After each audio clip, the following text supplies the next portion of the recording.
सदा न संग सहेलियां, सदा न राजा देश, सदा न जुग में जीवना, सदा न काला केस, सदा न फूल केतकी, सदा न सावन होय, सदा न विपदा रह सके, सदा न सुख भी हो।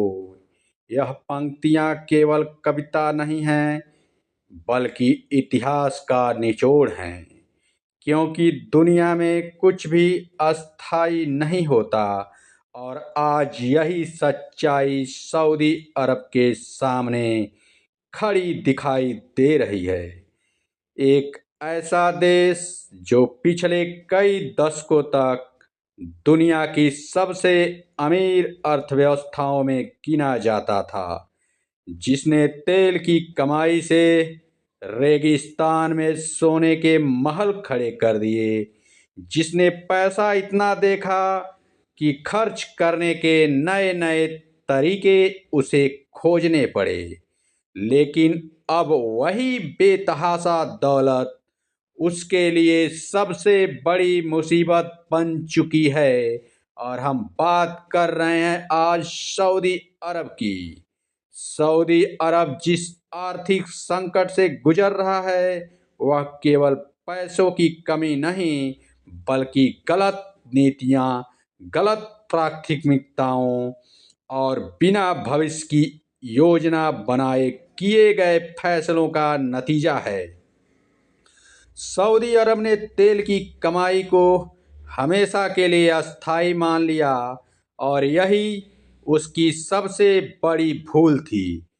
जैसे ही दुनिया बदलने लगी, जैसे ही रिन्यूएबल एनर्जी की बातें तेज हुई और जैसे ही इलेक्ट्रिक गाड़ियों का दौर शुरू हुआ, वैसे ही तेल पर निर्भर अर्थव्यवस्थाओं के लिए खतरे की घंटी बजने लगी। लेकिन सऊदी अरब ने इस खतरे को समझने के बजाय और ज्यादा खर्च करने का रास्ता चुना। अरबों डॉलर के ऐसे ऐसे प्रोजेक्ट अनाउंस किए गए जिनका मकसद देश की असली जरूरत नहीं, बल्कि दुनिया को चौंकाना था। कहा गया कि हम दुनिया का सबसे फ्यूचरिस्टिक शहर बनाएंगे, नियम सिटी, जहां न सड़क होगी, न गली, न चौराहा, बल्कि एक सीधी लाइन में पूरा शहर खड़ा होगा, जहां आर्टिफिशियल इंटेलिजेंस से लेकर रोबोट तक सब कुछ होगा। इसके लिए गांव खाली कराए गए और लोगों को जबरन हटाया गया। विरोध करने वालों पर सख्त कार्रवाई हुई, लेकिन अब वही नियम प्रोजेक्ट खुद सरकार के गले का फंदा बन गया है, क्योंकि इसकी लागत अनुमान से कई गुना बढ़ चुकी है और इसे पूरा करने के लिए अब सऊदी अरब के पास पैसा नहीं है। यही नहीं, नियम के अलावा भी सऊदी अरब ने दर्जनों मेगा प्रोजेक्ट शुरू किए, दुनिया की सबसे ऊंची इमारत बनाने के सपने देखे, रियाद को ग्लोबल फाइनेंशियल हब बनाने की घोषणाएं की। लेकिन हकीकत यह है कि अब एक एक करके ये सारे प्रोजेक्ट या तो कैंसिल हो रहे हैं या फिर अनिश्चित काल के लिए रोक दिए गए हैं। हालत तो इतनी खराब है कि सऊदी सरकार अब अपने देश के अमीर शाही परिवारों और बड़े उद्योगपतियों से कैश जुटाने की कोशिश कर रही है ताकि सरकारी खर्च चलाया जा सके। अंतर्राष्ट्रीय एक्सपर्ट साफ तौर पर कह रहे हैं कि अगर रूस यूक्रेन युद्ध न हुआ होता और अगर ईरान पर प्रतिबंध न लगे होते तो कच्चे तेल के दाम काफी नीचे चले जाते और उस स्थिति में सऊदी अरब की हालत इतनी खराब हो जाती कि वह अब तक दिवालिया घोषित हो चुका होता। आज के तेल के दाम ऊंचे हैं, इसके बावजूद सऊदी अरब की कमाई उसके खर्चों को पूरा नहीं कर पा रही, क्योंकि जब किसी देश की सरकार आदत बना लेती है कि पैसा हमेशा आता रहेगा तो फिर खर्च पर कोई नियंत्रण नहीं रहता। और यही सऊदी अरब के साथ हुआ। जब पैसा था तब सऊदी अरब ने खेलों में अरबों डॉलर झोंक दिए। यूरोप के नामी फुटबॉल खिलाड़ियों को मोटी सैलरी देकर अपने देश में बुलाया। फार्मूला वन रेसिंग से लेकर इंटरनेशनल इवेंट तक हर जगह पैसा बहाया ताकि देश को ग्लोबल ब्रांड बनाया जा सके। इसके साथ साथ देश के नागरिकों को भारी सब्सिडी दी गई। सस्ता खाना, फ्री सुविधाएं, पेंशन और भत्ते, ताकि आम जनता कभी राजशाही के खिलाफ सवाल न उठाए। लेकिन अब यही सब्सिडी सऊदी सरकार के लिए सबसे बड़ा सिरदर्द बन चुकी है, क्योंकि अगर सब्सिडी बंद की गई तो जनता में असंतोष फैलेगा और राजशाही के अस्तित्व पर खतरा आ जाएगा। और अगर सब्सिडी जारी रखी गई तो खजाना पूरी तरह खाली हो जाएगा। यही वजह है कि सऊदी अरब इस समय एक ऐसे लूप में फंसा हुआ है जहां से निकलने का कोई आसान रास्ता नहीं दिखता। नियम प्रोजेक्ट को अगर पूरा किया गया तो देश आर्थिक रूप से टूट जाएगा।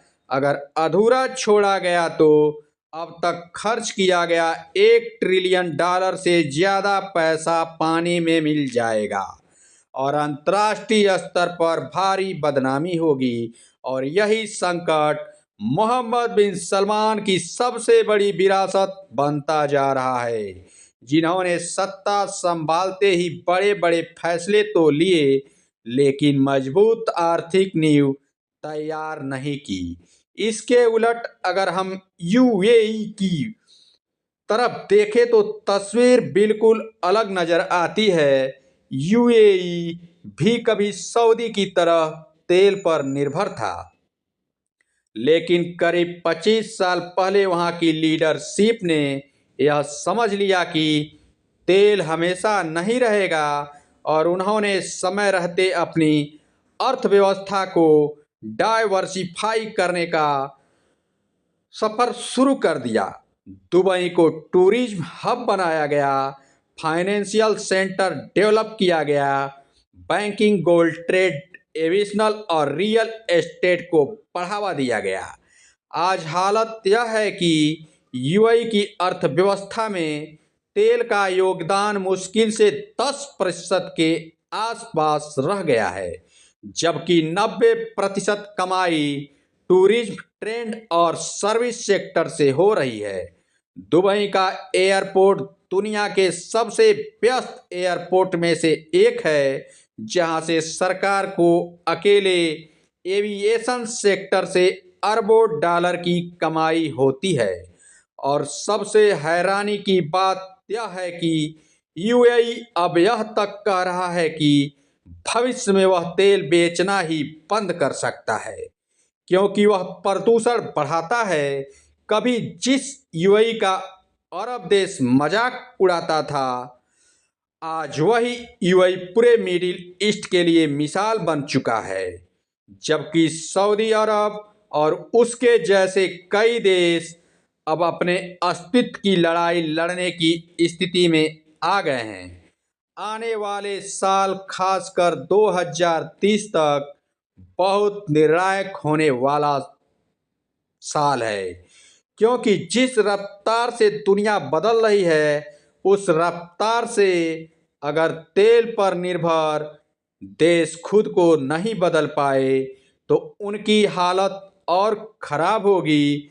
और सऊदी अरब इसका सबसे बड़ा उदाहरण बनता जा रहा है, जहां सुनहरा भविष्य दिखाने वाले सपने अब आर्थिक संकट के साए में डूबते नजर आ रहे हैं। और यही इतिहास का नियम है कि जो वक्त के साथ नहीं बदलता, वक्त उसे बदल देता है।